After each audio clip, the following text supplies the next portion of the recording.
good morning again. My second video this morning. So it's still February 17th on Tuesday, 2026. It's now 7:52 a.m. here in Chicago. So I think I was in Mill City's chat. Salute to Mill City. No, I know I was in there because it was Buddy McGirt who said it. Is it Buddy McGirt or Eddie? I always forget if it's Buddy or Eddie. But you know the great, legendary McGirt. Trey X references him a lot.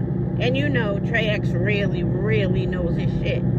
But McGirt, he was on Mill City's live.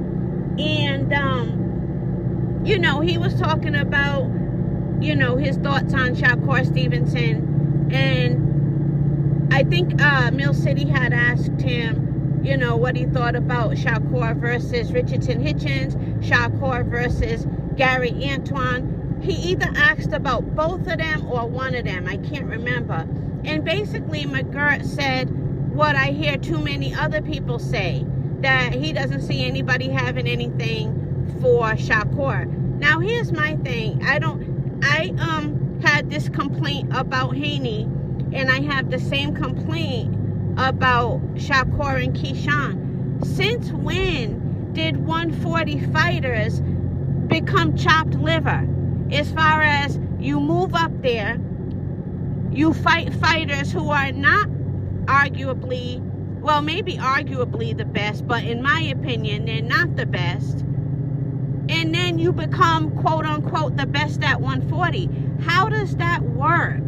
If you have not fought Gary Antoine Russell or Richardson Hitchens or even Matias, if he's clean now, you can't act like you conquered 140.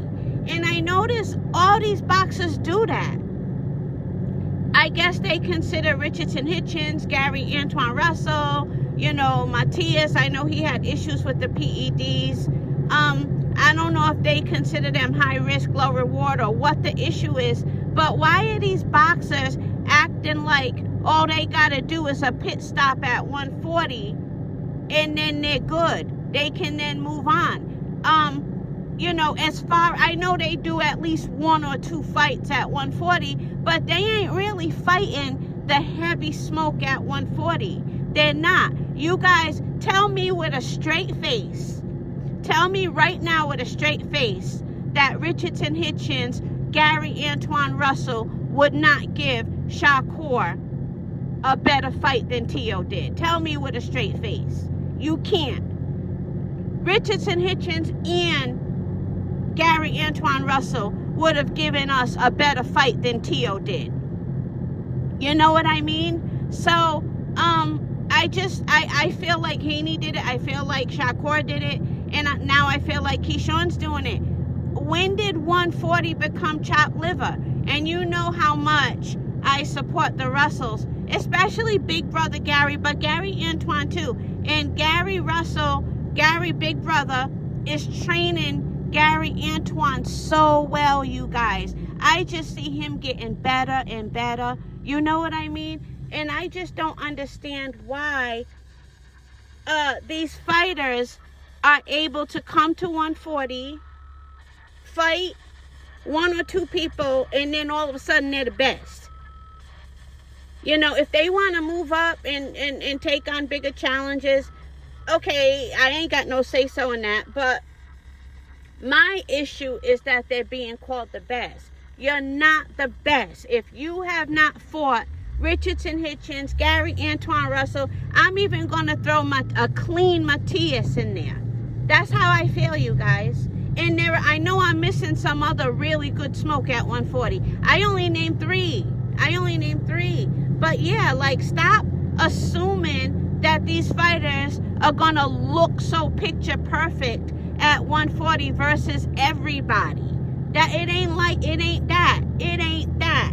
Okay? Because guess what? Gary Antoine Russell has just as much a competitive background and a competitive upbringing as Shakur, Tio, and all of them. So stop going through his division, acting like you don't see him, but yet you want to call yourself the best. If you ain't fighting Gary Antoine Russell and then the other ones I named, you stopped at 140. You did what you had to do. You looked great doing it, but ain't nobody over here calling you the best. You didn't see them, you know. And I had the same issue when Haney did it. People were calling him the best at 140. How?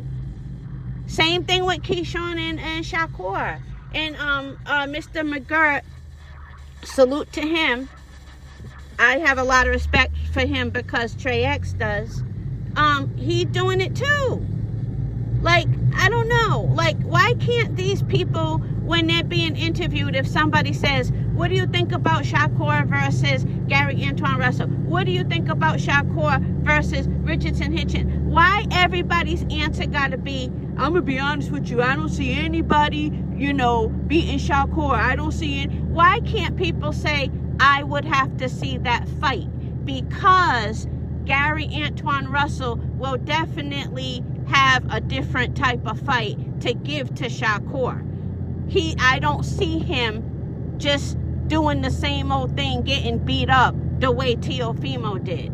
I'm not saying he'll win, but he'll definitely give us something to look at. Same thing with Richardson Hitchens. Why can't people just say, I would have to see the fight? They just brush them off like 140 is shoe leather, But that's all. Have a good day, everyone.